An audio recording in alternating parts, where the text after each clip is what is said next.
एक नगर था। वहां के राजा बहुत ही बुद्धिमान थे, लेकिन अब वो बूढ़े हो गए थे।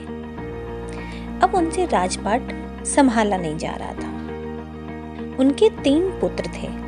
अब राजा ने सोचा कि अपना राजपाट अपने बच्चों में सौंप दूं, लेकिन उनके पास एक समस्या थी कि मैं राजा किसे बनाऊं।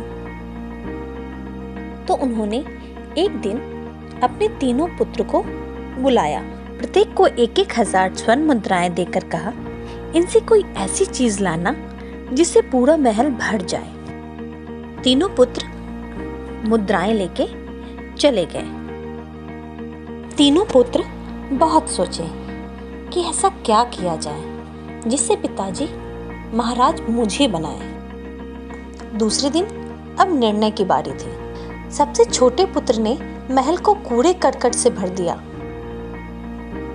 दूसरे पुत्र ने महल को फूलों से भर दिया, पर सबसे बड़े पुत्र ने महल में दीपक जला दिए।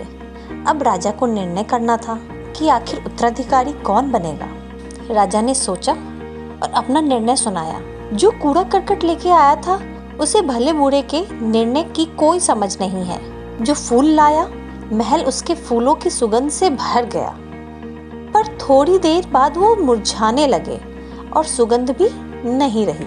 इसमें सौंदर्य बोध है, पर दूरदृष्टि व विवेक की कमी है।